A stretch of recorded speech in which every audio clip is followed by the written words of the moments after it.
Hello students, welcome to Mathematical Minds. Today we will do important questions for exam class 9th. The first question is, if x minus 1 is a factor of polynomial, find the value of a. कि हमें given polynomial है भाई p x की power 5 minus 3x to raise to power 4 minus a x power cube plus 3ax square plus 2ax plus 4। ये polynomial है और जो हमें इसका एक x माइनस टू फैक्टर दे दिया।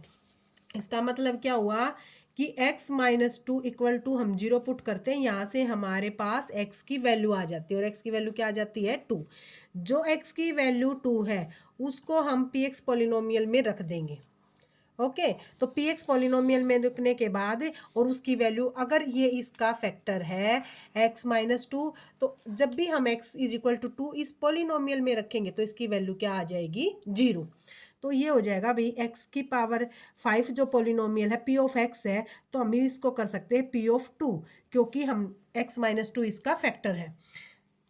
x की पावर x की वैल्यू क्या होगी भैया हमारे पास 2 raise to power 5 minus 3 2 raise to power 4 minus a 2 raise to power 3 plus 3a 2 raise to power 2 plus 2a और x की वैल्यू क्या है भाई 2 प्लस 4। अब इसकी इक्वल टू हम किसके पुट कर देंगे 0, क्योंकि जब भी हम अगर वो फैक्टर दे रखा उसका और अगर हम उसकी वैल्यू रख देते हैं तो हमारे पॉलिनोमियल की वैल्यू क्या हो जाती है 0। अब हम इसको सॉल्व कर देंगे।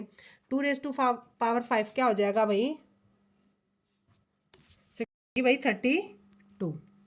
नेक्स्ट 2 रेज टू पावर 4 क्या हो जाएगी 16 और 16 3 जा 48 और 2 रेज टू पावर 3 क्या हो जाएगी 8 और 8 ये है हमारा यहाँ पे a, तो 8a। Okay next 2 raise to power 2 क्या हो जाएगी 4 4 3 जा 12a। नेक्स्ट 2 2 जा 4a and plus 4 is equal to 0। अब हम क्या करेंगे कि जो a की वैल्यू वाले हैं उनको एक साइड रख लेते हैं और बाकी को राइट हैंड साइड ले जाएंगे। a की वैल्यू देखो -8a plus 12a plus 4a and अब ये 32 है, फर्स्ट 32 उधर जाके किस चीज़ का हो जाएगा माइनस का, और जो माइनस का 48 है उधर जाके क्या हो जाएगा प्लस का 48 और ये माइनस का 4 है उधर प्लस का 4 उधर जाके हो जाएगा माइनस का 4। अब नेक्स्ट अब पहले हम क्या करेंगे प्लस वाले को ऐड कर लेंगे 12 4 16 में से 8 कट होए तो कितने बचे 8a प्लस का बचेगा क्योंकि जो प्लस है वो हमारा ग्रेटर है। इसके बाद -32 एंड -4 क्या हो जाएगा भाई -36 प्लस 48। तो देखो 8a इक्वल टू हो जाता है हमारा यहाँ पर 2 एंड 1 और किस चीज़ का आएगा भाई प्लस का, तो a की वैल्यू क्या हो जाएगी हमारी 12/8 4 3 जा 12 4 2 जा 8। तो a की वैल्यू हमारी जब 3/2 आएगी, जब a की वैल्यू हमारी 3/2 आएगी और तो हमारा जो x माइनस 2 है वो हमारे गिवन पॉलिनोमियल का फैक्टर होएगा। Okay next question number 2 is if the polynomial az³ plus 4z square plus 3z minus 4 and z³ minus 4z plus a leaves the same remainder when divided by z minus 3, find the value of a। क्या है कि हमें दो polynomial given है और हमें ये बोला गया है कि जो रिमाइंडर है वो सेम आता है। और कब आता है रिमाइंडर सेम जब हम z माइनस 3 से डिवाइड करते हैं। तो उसके बाद हमें a की वैल्यू फाइंड आउट करनी है। देखो फर्स्ट पी जेड पॉलिनोमियल देखो हमें क्या दिया गया है az³ plus 4z square plus 3z minus 4। अब हमारे पास z माइनस 3 इसका को डिवाइड करने के लिए दिया गया है, क्योंकि जब भी हम z माइनस 3 से इसको डिवाइड करेंगे इसको और सेकेंड पॉलिनोमियल को तो हमारा जो रिमाइंडर है वो सेम आता है। तो हम क्या करेंगे इसमें z की जगह 3 पुट कर देंगे, मीन्स p ऑफ 3 निकाल लेंगे यहाँ से a 3 का cube plus 4 3 square plus 3 into 3 and minus 4। अब 3 की पावर 3 क्या हो जाएगा भाई 27। 27 ए 3 3 जा 9, 9 4 जा 36 प्लस 3 3 जा 9 माइनस 4। अब 27 ए और ये सभी क्या हो जाएंगे, ये दोनों ऐड हो जाएंगे। ऐड होने के बाद ये हमारा आ जाएगा 45 minus 4। It means 27 A plus 41। ये भैया आ जाता है हमारा जो फर्स्ट पॉलिनोमियल है जब हम उसमें z is equal to 3 put करते हैं। जो सेकेंड पॉलिनोमियल है हमारा p of z is equal to Z cube minus 4z plus A. देखो जब हम इसको z माइनस 3 से फर्स्ट पॉलिनोमियल को डिवाइड करते हैं तो हमारा जो रिमाइंडर है वो आ जाता है 27a प्लस 41। अब नेक्स्ट जो हमारा सेकंड पॉलिनोमियल है, ऐसे ही हम p ऑफ 3 उसकी वैल्यू फाइंड आउट करेंगे। 3 raise to power 3 minus 4 into 3 plus a। तो ये आ जाएगा भाई हमारा 27 माइनस 4 3 जा 12 प्लस a। तो यहाँ से हमारा आ जाता है ये 15 प्लस a। जैसे p ऑफ 3 है ये हमारा, तो फर्स्ट पॉलिनोमियल में ये आ जाता। इट मीन्स ये सेकंड पॉलिनोमियल में जब हम z is equal to 3 put करते हैं, ये फर्स्ट पॉलिनोमियल में दोनों हमारे क्या आ गए रिमाइंडर। तो अब हम इन रिमाइंडर को इन्होंने बोला है कि same remainder, it means 27a plus 41 is equal to हो जाएगा हमारा 15 प्लस a। आप यहाँ पे लिख सकते हो from 1 and 2, from 1 and 2, from 1 और 2 इक्वेशन से। अब ए वाले को एक साइड करो, 27 minus a is equal to 15 minus 41। अब ये आ जाएगा भाई हमारा 26a और इधर से भी आ जाएगा हमारा 26। ओके और हमारा जो साइन है वो किस चीज़ का बड़ा है, माइनस का, तो माइनस आ जाएगा। तो ए की वैल्यू क्या आ जाएगी हमारी -1। कि जब हमारी ए की वैल्यू दोनों पॉलिनोमियल्स में -1 होगी तो जब भी हम z माइनस 3 से डिवाइड करेंगे तो हमारा रिमाइंडर क्या आएगा, दोनों कंडीशन में सेम रिमाइंडर आएगा। Okay next third question is, हमें फैक्टराइज करना है भाई 8x cube plus y cube plus 27z cube minus 18xyz। अब देखो इस पर हम आइडेंटिटी यूज़ करेंगे लेकिन पहले इसको कन्वर्ट करेंगे। अब जैसे कंप्लीटली 8x क्यूब को क्या लिख सकते हैं, 8 को किसका क्यूब लिख सकते हैं भाई हम, 2 का, तो 2x क्यूब। y को as it is y cube. 27z cube को क्या लिख सकते हैं, 3z क्यूब। ओके और इसको लिख सकते हैं हम 3 into x y and z. क्योंकि देखो 2x क्यूब को ओपन करेंगे 8x क्यूब हो जाएगा, y क्यूब सेम है, 27z क्यूब है। अगर 3z क्यूब को ओपन करेंगे तो 27z क्यूब हो जाएगा। 3 2 जा 6 और 6 3 जा 18xyz। अब देखो अगर आपको याद भी है थोड़ा बहुत तो हमारे पास एक आइडेंटिटी है, मैं यहाँ लिख देती हूँ, x cube plus y cube plus z cube minus 3xyz is equal to, ये आइडेंटिटी होती है भाई हमारे पास, x plus y plus z and x square plus y square plus z square minus x y minus y z and minus z x. इस identity को ध्यान रखना है आपको। जैसे ही आपके पास, जैसे मैंने ऊपर क्वेश्चन लिखा, अगर ऐसा आ जाए तो ऑटोमेटिकली आपको याद रखना है ये आइडेंटिटी लगेगी। x यहाँ पर है हमारा 2x, y सेम y है और z क्या है हमारा 3z। ये सारी वैल्यू हम अपने राइट हैंड साइड वाले में पुट कर देंगे। तो ये आइडेंटिटी जब हम लगाएंगे तो क्या हो जाएगा students, x plus y plus z. x है हमारा यहाँ पर 2x, y है y और z है हमारा 3z। ओके फिर नेक्स्ट आ जाएगा हमारा x square. X square means बड़ी ब्रैकेट लगाओ, 2x का square y square plus z square क्या है हमारा student, 3z square minus x y means 2x into y plus y z. Y क्या हमारा y और जेड क्या हमारा 3z। Next Z x means 3z और x की वैल्यू क्या है 2x। ये कंप्लीट आ जाता है। अब इसको ओपन करो, 2x plus y plus 3z is equal to, अब 2 2 जा 4x square plus y square plus 3 3 जा 9z² minus 2xy, okay, and minus 3yz and 3 2 जा 6zx। ये हमारा ओपन करने के बाद आ जाता है। इसके लिए आपको पहले ये देखना है कि जो फैक्टराइज करना है कि क्या उस पर कोई आइडेंटिटी यूज हो रही है या नहीं।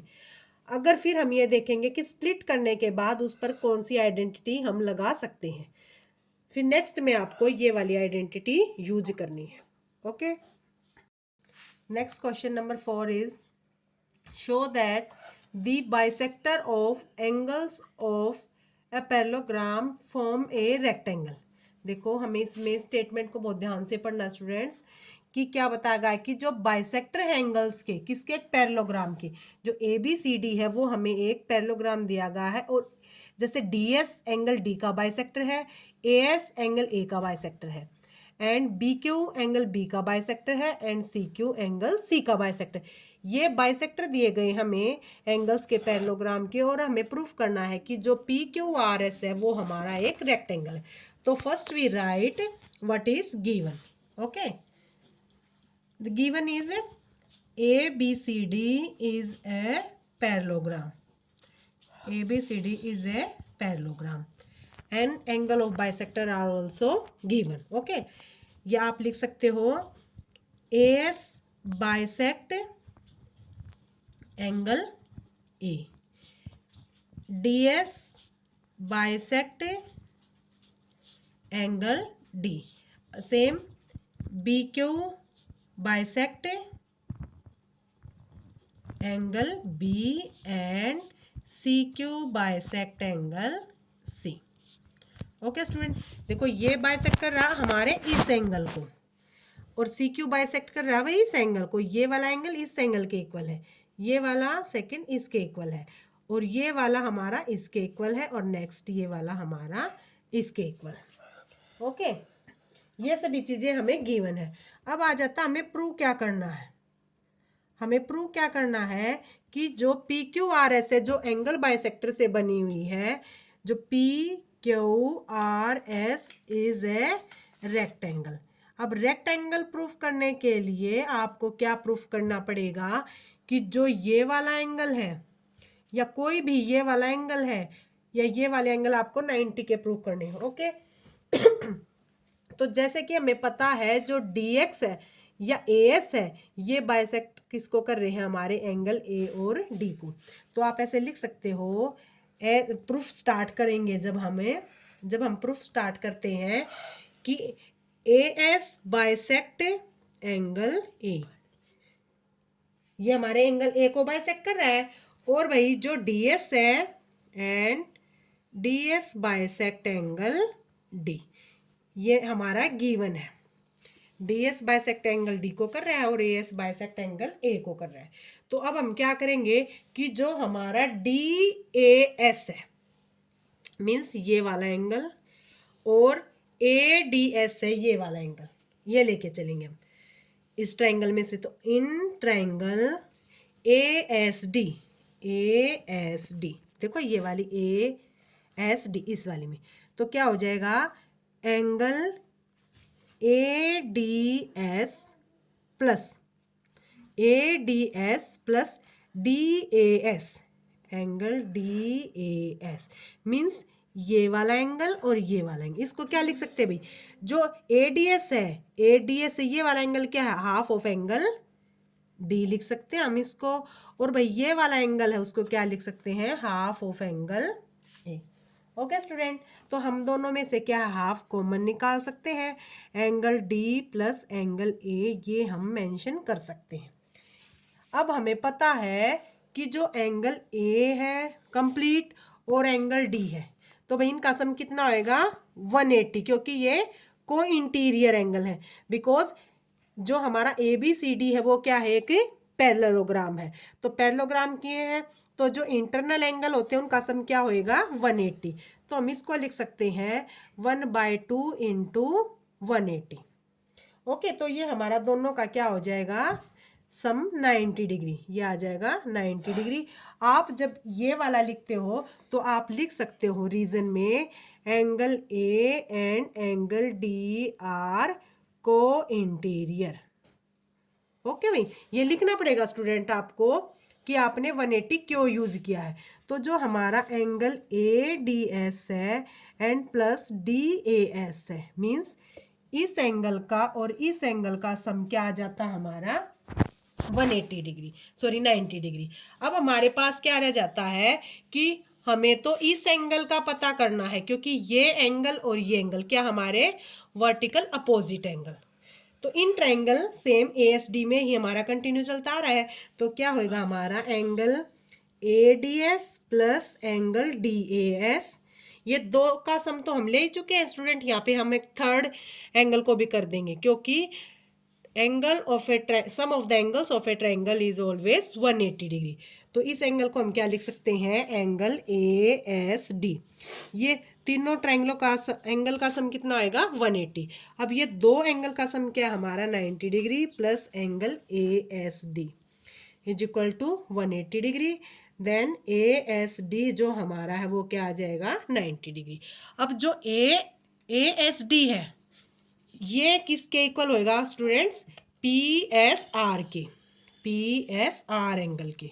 ये क्या हो जाएंगे, वर्टिकल अपोजिट एंगल। देखो क्रॉसिंग लाइन है ना DR and PA, crossing line है, इट मीन्स एंगल जो DSA है वो इक्वल हो जाएगा PSR के। समझ में आ गया अच्छी तरह से। तो अब जब हमारा ये 90 का था तो ये भी 90 का हो गया हमारा। ऐसे स्टूडेंट्स हम क्या कर सकते हैं, इस ट्रायंगल को भी ले सकते हैं। अगर हम इस ट्रायंगल को लेंगे तो इन दोनों का सम भी हमारा 90 आ जाएगा, और ऐसे ही हम इसको 90 का प्रूफ कर देंगे, ये भी आ जाएगा। अगर किसी भी क्वाड्रिलेटरल के अंदर अगर वन एंगल 90 डिग्री का आ जाए, हमारा सेकेंड एंगल भी 90 डिग्री का है, then PQRS is a rectangle. Then similarly भी लिख सकते हो आप यहाँ पर कि जो सिमिलरली है angle PQR is equal to 90 degree. Okay, तो सभी एंगल हमारे क्या हो जाएंगे, ऐसे ही सभी एंगल हमारे 90 डिग्री के हो जाएंगे। ये भी इक्वल टू एंगल SPQ के भी हो जाएगा भाई, और ऐसे ही SRQ भी हमारे एंगल SRQ भी हमारा कितना हो जाएगा 90 डिग्री की। Then we can say PQRS is a rectangle. Okay student, देखो इस स्टेटमेंट को ध्यान से पढ़ना है, बहुत ही इंपॉर्टेंट क्वेश्चन है ये। आपको पहले इसमें पता करना है कि गिवन क्या है, उसी के बेस पे आप कंप्लीट अपना क्वेश्चन कर सकते हो। ये क्वेश्चन भाई वेरी वेरी इंपॉर्टेंट है आपके लिए। ओके स्टूडेंट, इस क्वेश्चन पर बहुत ही ज़्यादा ध्यान देना है। स्टूडेंट, अगर आपको कोई प्रॉब्लम लग रही है ना, तो इसमें समझ में अगर नहीं भी आता है तो आप मेरे को कमेंट कर सकते हो। और ज़्यादा से ज़्यादा हमारी वीडियो को शेयर करें, लाइक करें और चैनल को सब्सक्राइब करें।